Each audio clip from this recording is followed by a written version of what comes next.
You don't know? Wow! You have a Bible? You have a Bible? That's why every day read the Bible. That's God love letter. Aba, ka, yung mga boyfriend, girlfriend, mas masarap ang basahin.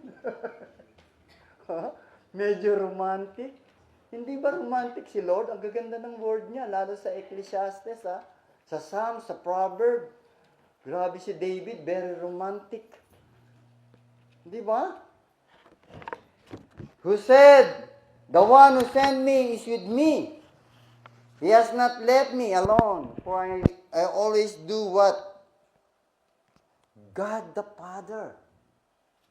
You know, the Son. The great letter. Kaya ganun na lang yung ano ni Christ yung love niya the Father Love your Father in human way. Your mother, your father. Love your father, your mother. Of course. Di ba? Pag sinasabi ng parents nyo, anak, I love you. Di ba? Ang sarap sa puso. The same, God the Father and God the Son. Send His wonderful word. That's why the mind of the Son is always focused on the Father. Even on the cross. Grabe kinain niya on the cross. To die on the cross. Because of the Father. Sent into the world. Because of you. You are a sinner. He offered His only Son.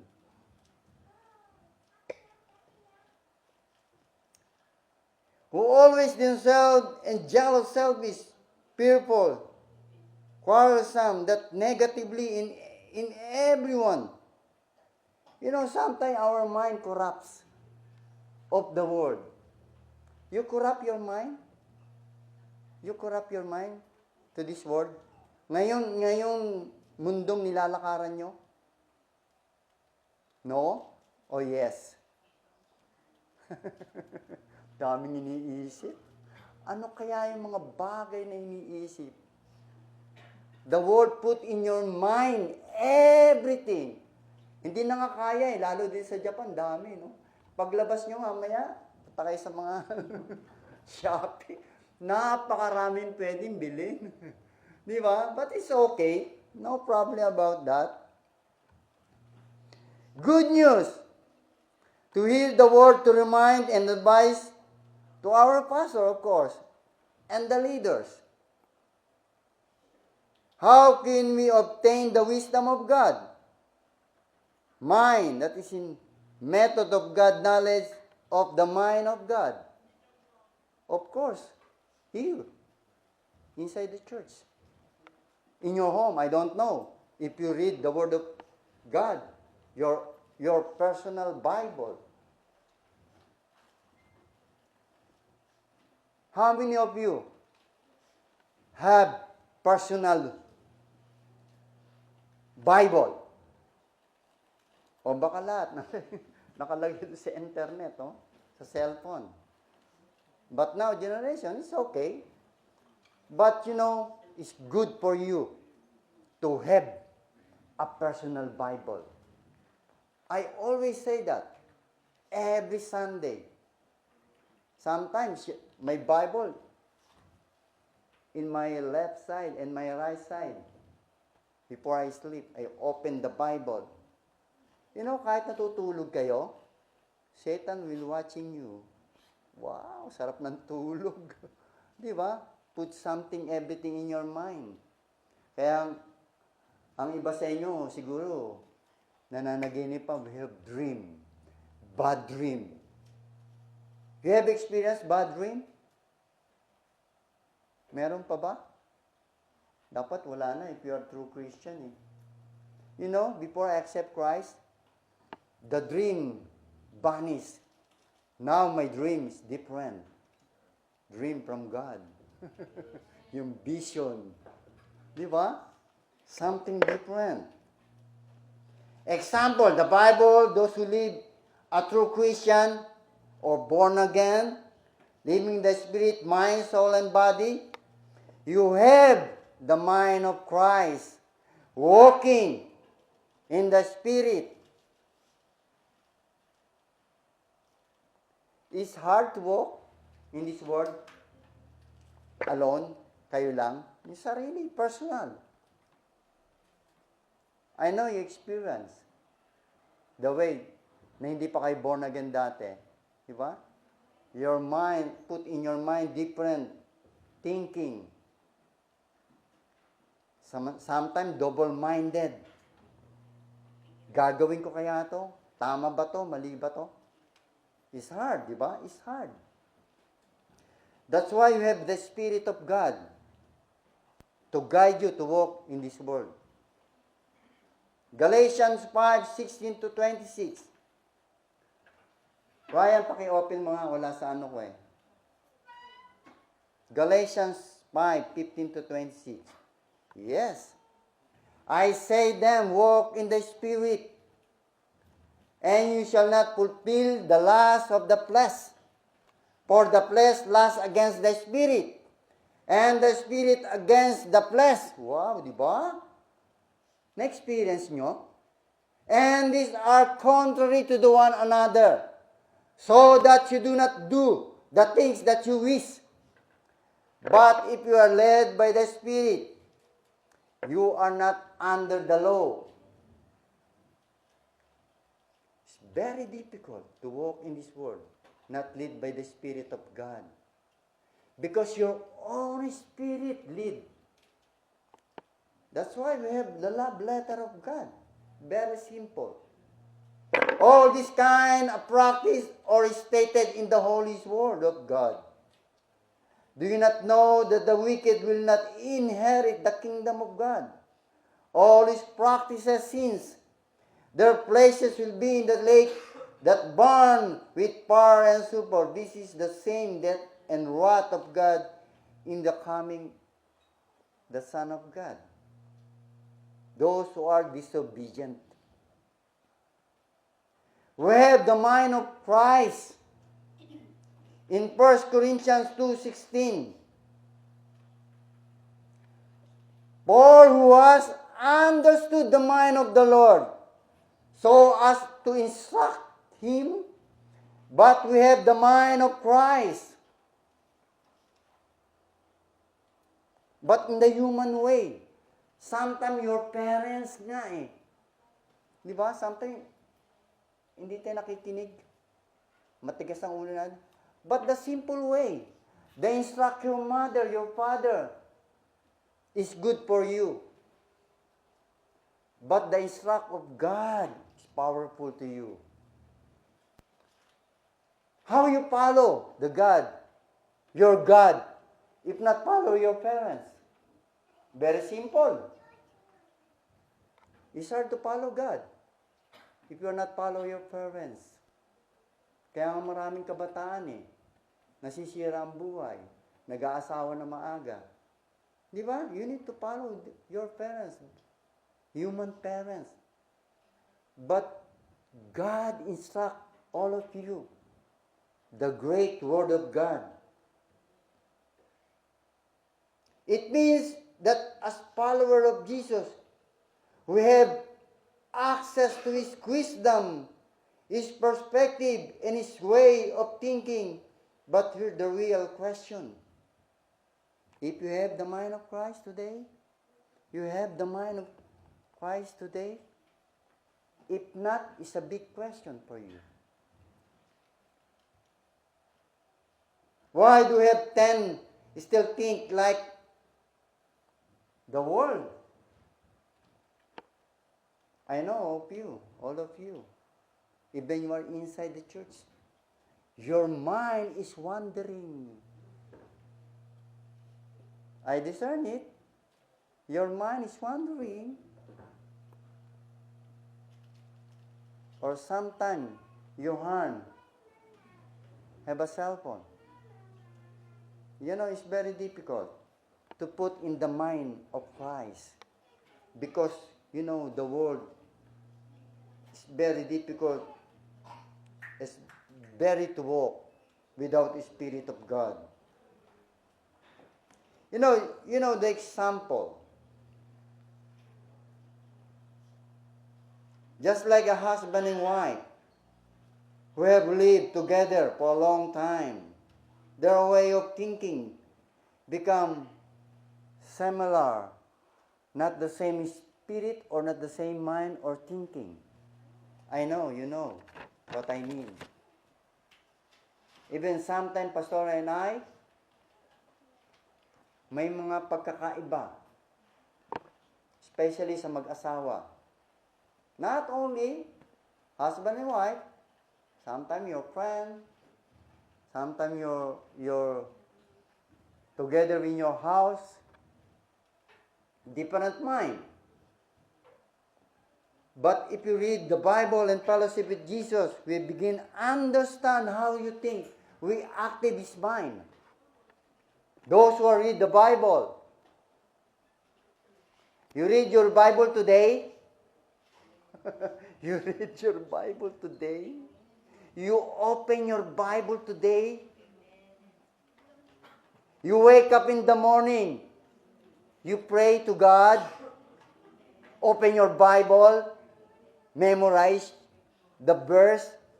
If not, the big question, how can you get the mind of God if never read your own Bible, the love letter of God?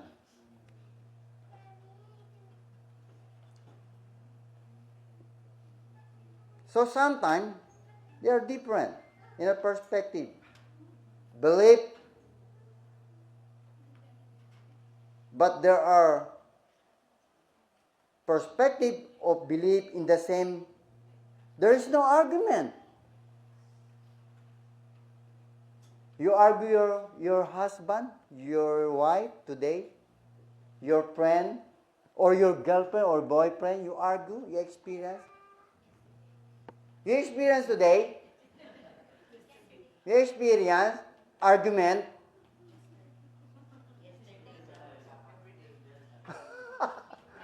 Mary said every day. Yes. Sometime every day, every minute, every hour, every week are good for you. You have argument every time. It's hard argument. Sometimes your pastor, your pastora, sometimes, but a little argument. That's why not the same mind. But if you are focused, the Word of God, your mind is no argument. Very simple life. You know, life is short. Why argument? Life is short. No need argument. No need argument.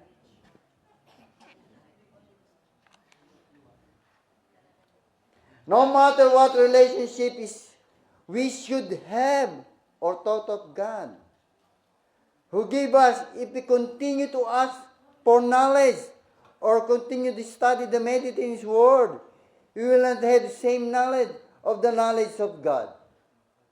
No problem, no argument, because the same. Sometimes you wake up in the morning, it's hard. If you see your wife or your husband sleeping, Mama, wake up. We need to pray and meditate the Word of God. May argument yun. Minsan, tulog pa ako, napuyat ako, napagod ako sa trabaho. Diba? But your mind is same together. Bon, sarap pa. Who experience together, husband and wife? Pray together. Read the Bible together. Not masyadong busy in everything inside the house. Lalo pag may baby. If you have a baby, it's hard. Oh, if you have business, it's hard. Oh, both sides. My work is hard. Not the same time. Oh, nauna ang time ng babae, huling lalaki. It's hard, Mahirap ba? Of course, no? Ito magandang word, Ito napakaganda. Amos 3:3. Amos 3:3. Para sa mga may relationship, mga husband and wife, what is said in Amos?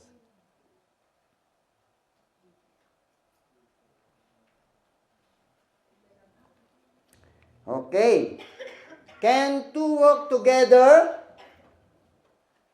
Can two walk together? Yes. Can two walk together? Sabay mo maglakad o palaging nauuna si lalaki o si babae? O nag-iiwanan? Ha? We walk together?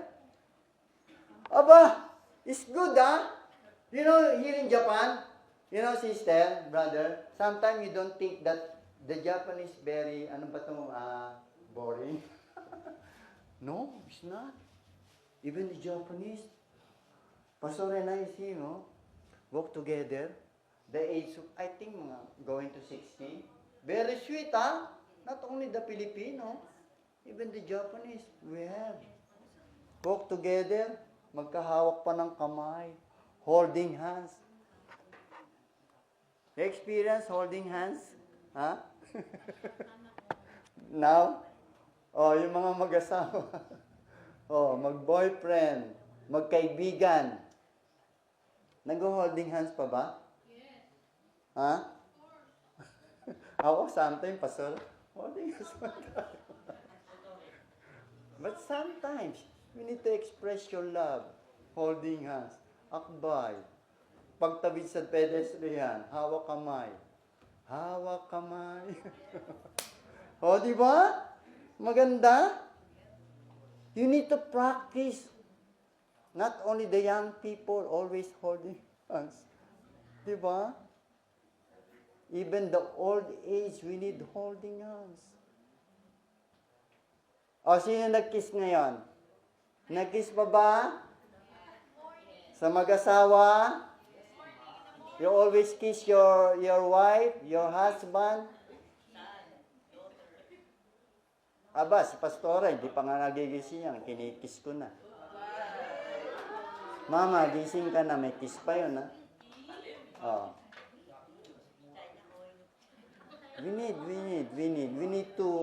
We need to, ano bang word yun? We need to fire your love. Paapuyin pa, kahit matanda na, no? Di ba? Very important. What this means, how can two walk together unless they agreed? Agreement is very important. Don't argue every day. Uy, tatanda kayo. Kaya kami ni Pastor, wala na argue. Love lang. Love lang, okay na yan. Kung anong lutuin mo, love lang. Kung anong meron, love lang. Kasi I always say, life is short. Tapos, pag nawala ang kabiyak, iiyak ka. Wala na. Tapos na yon. Di ba? Wala nang argue. Palaging okay na yan. Okay lang.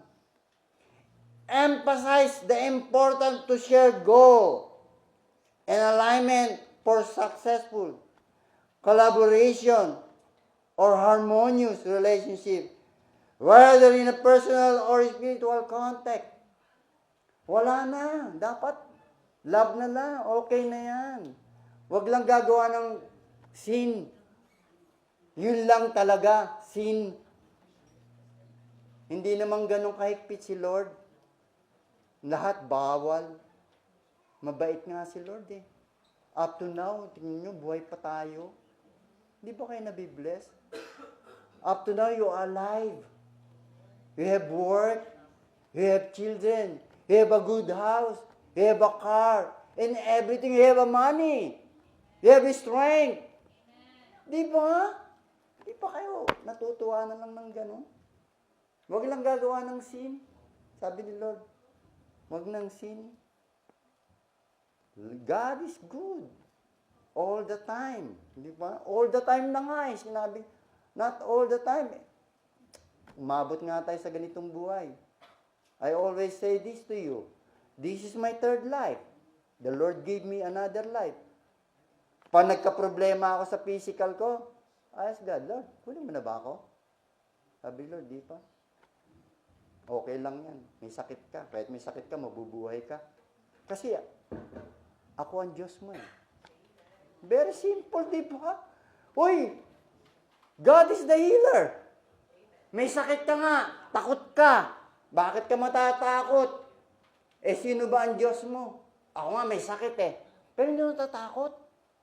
If you have sick, ba't ka matatakot? God control everything. God's plan for you. Ito ang date, oh. Malayo pa. Kahit ang dami mong sakit. Eh, iba nga walang sakit, hindi nagising eh. You think. That's why the mind of Christ, we need to put our mind. Your faith to manifest the great, amazing faith to you. You become strength in your faith. Walk in the Spirit, walk in faith, and everything. Eh, wala lang makakain eh. Walang pera, kulang yung pera ko. Paano kaya madi-divide in 1 month? Trabaho. Hindi rin eh. Kahit magtrabaho ka na magtrabaho, hindi yan magsasatisfied, mapupuno ang iyong pangangailangan. No. Hindi naman sinabi ni Lord yung magtrabaho ka na magtrabaho para magarami kang pera, para mapuno. What Paul said to you? What Paul said to you? What Paul said? Sino nagbabasa ng Bible? Paul said, what? You need to be content. Kontento. Hindi ba kayo kontento sa buhay ninyo? The Lord give you life. The Lord give you breath. The Lord give you everything. Na huminga ka. Bakit? Ang paghinga ba mas mayaman pa sa kayamanan? Di ba? Dapat mas mayaman pa ang paghinga. Eh, kahit anong dami mong kayamanan, pag hindi ka na huminga, paano na kayamanan? Paano na? Tanungin ko kayo. Pag hindi na kayo huminga, asan ang kayamanan? Madadala nyo ba? Hindi, di ba? That's why you have a great, well, your breath, your life. Palakpakan naman natin si Lord.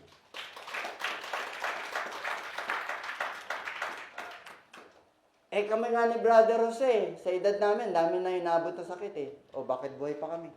No, Brother Jose. O, bakit buhay pa kami? Ha? Ba't buhay pa? Isipin na naman. Di ba? Oh. Di ba? That's why you give your life to God. You give thanks to God. Yun lang naman ang gustong respond ni Lord eh. You know, the Lord wants to respond the people, your children. Thankfulness. Thank you, Lord. Always say your lips, thank you, Lord. You say thank you today? You say thank you today?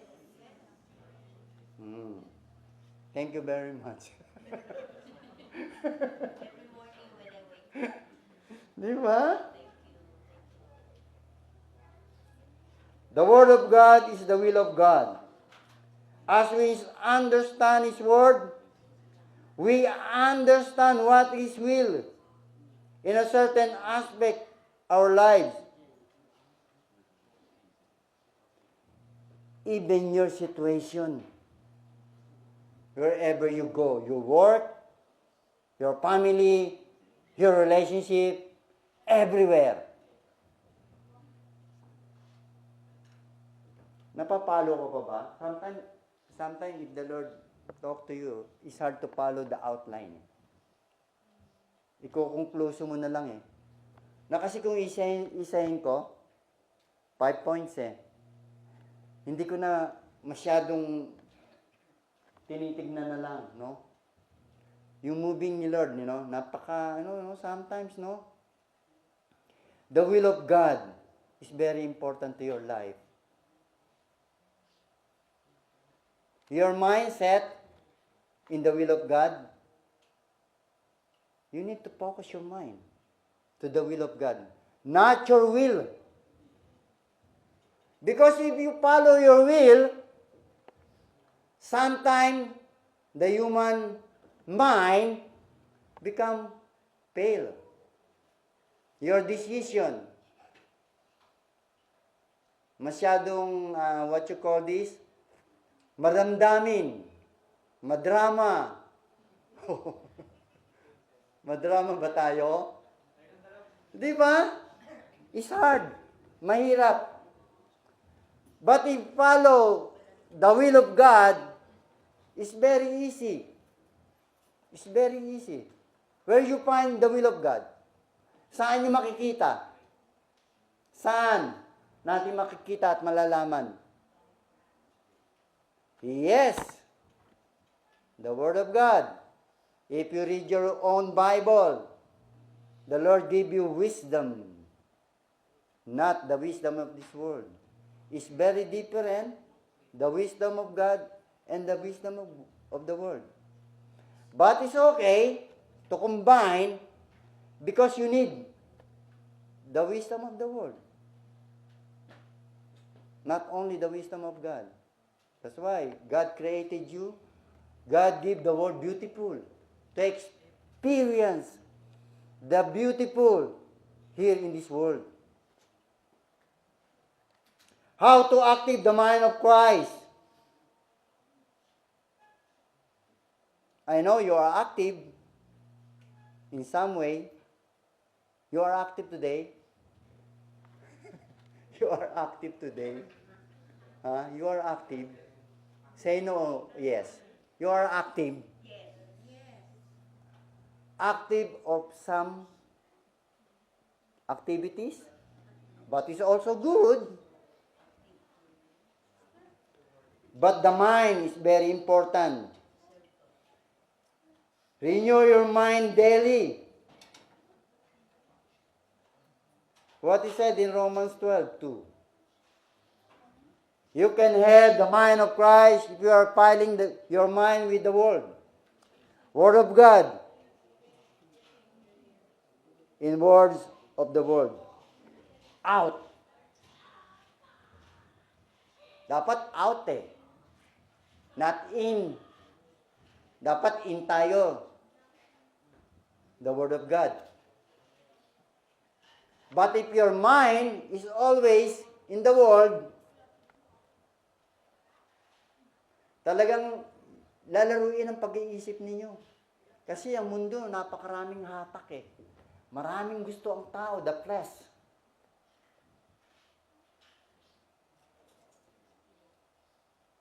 Anong iniisip nyo ngayon?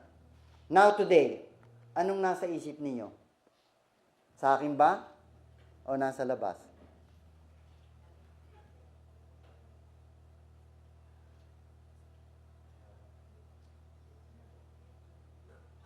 Kung titignan ko kayo, I don't know, but only God can think your mind. Now, this time. Si Lord ang nakakaalam sa isip ninyo, not your pastor. It's hard. It's very difficult to change your mind.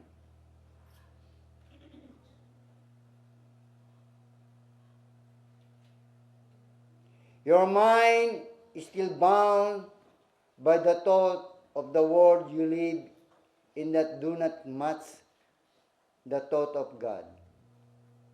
We need to expand and always be active in our thinking about the Word of God. If I give an exam to you ngayon, today, you give me one verse in the Bible. Sino makakapagbigay? Even one or two. Now, today, you give me one verse. John 1, verse 1. What he said? In the beginning. In the beginning, the Word was Amen. Palakpak na. Di ba? Ako, pag hindi nyo pa nalaman yan, kasi ang bata, alam yan. Yan verse na yan ang unang nasa aulado ni Eden at si Ryan. Kasi unahan pa sila. Pag sino mauna, may prize. Nakakahiya tayong matured, ha? Hindi lang matured sa espiritu, matured sa edad. Yung John 3:16, dapat alam natin. Di ba? The active, the mind of Christ. Meditate on God's Word. Joshua 1:8. Very simple yan. Sino nakabasa ng Joshua 1:8? Ayan na, Niisip niyo pa, nandyan na, ano nakalagay dyan? Ha?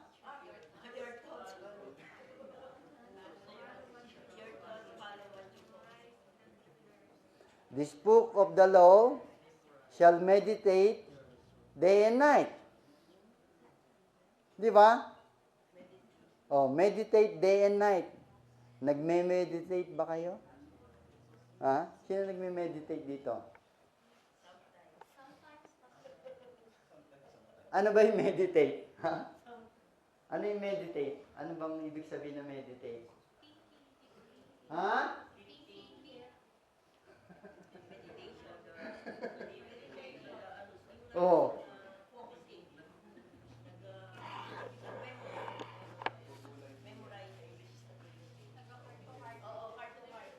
You experience receive the letter?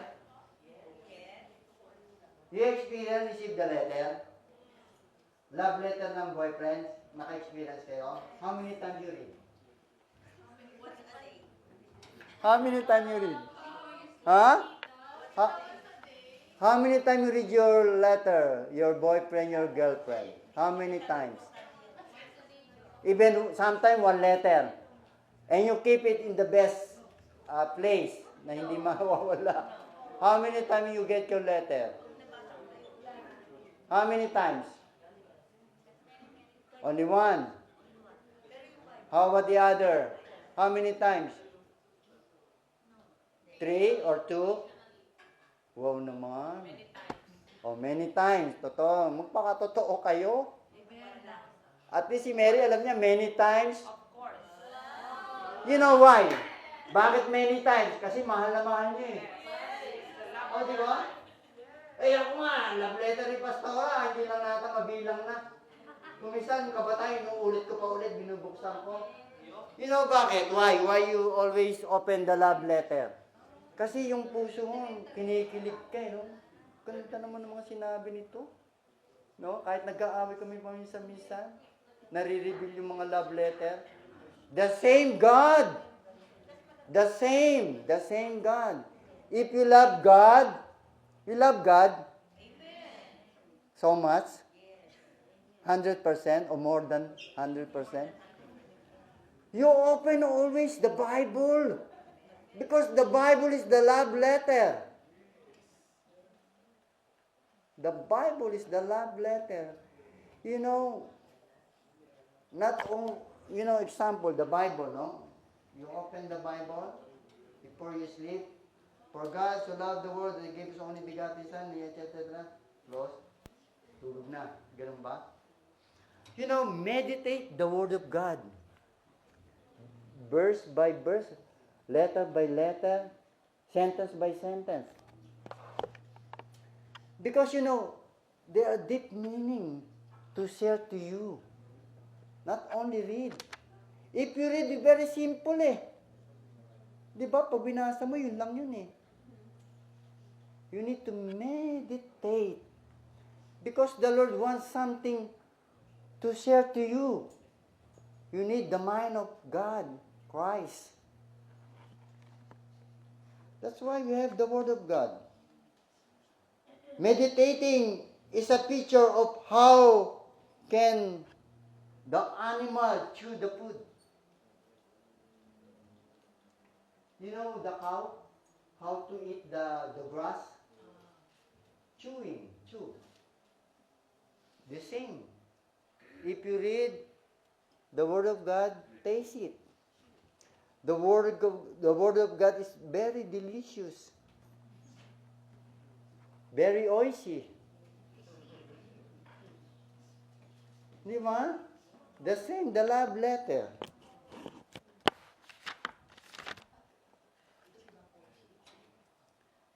It is no longer who I live, but Christ live in me. Christ living in you today? Christ living in you today? If Christ living in you, you walk like Christ. That's why Jesus said, I am holy. You become holy. You are holy today? Pastor, paano ako mag-holy? Nagkakasala ako. It's hard to say, I'm holy. It's hard to meditate Christ. Kaya nga sinabi ko kanina, hindi naman ganun kalupit si Lord eh. Very simple lang. You are in this world. Namumuhay tayo sa mundo. Hindi accepted yung mga bagay na ginagawa natin. But you know, God is forgiven God. God love you so much. God love you so much. You're always protecting you, whatever you are, whatever accident sometimes.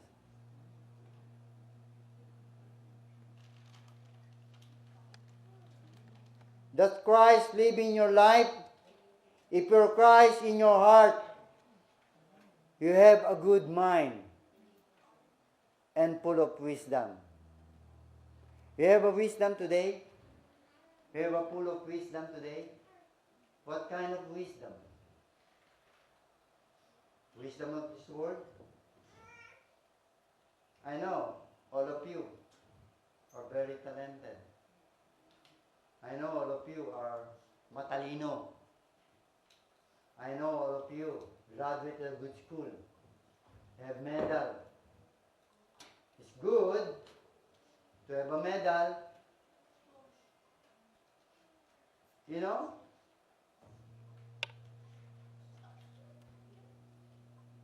The Lord is preparing a wonderful life to you.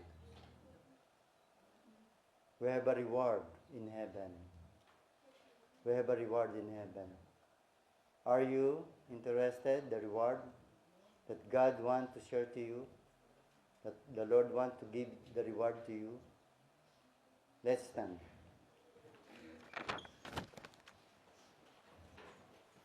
Are you focused your eyes on Jesus? You walk like Him. Your mind like Him. Your heart like Him. Don't focus the storm your life. Don't focus the problem. Don't focus in this world. In 1 John 4:17 says, by this love is perfected with us, so that we may have confidence in the day of judgment, because as He is, we also in this world. As He is, so are we in this world. As He is righteous seated in heaven, so are we righteous in Him in this world.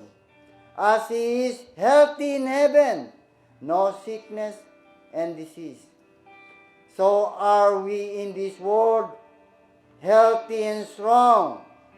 As He is positioned in authority, seated at the right hand of God, so are we in this world. In Ephesians 2:6, for He raised us from the dead along with Christ, and seated with Him in heavenly realm, because you are united with Christ in Jesus. You are new creation, united with Christ Jesus. Through the Holy Spirit, you have mind of Christ. Now think like it, walk like it, and live like it ahead the mind of Christ. Your life rooted in the mind of Christ. Father, thank you so much today. I dedicate my life to you. I want your mind, your wisdom in everything na gusto mo sa aming buhay. Today, I offer my life to you. Forgive my sin. I accept you, Lord and my Savior. Today, thank you so much to give life in the Christ and mine. In the name of Jesus. Amen and amen. Palakpakan po natin ang Panginoon.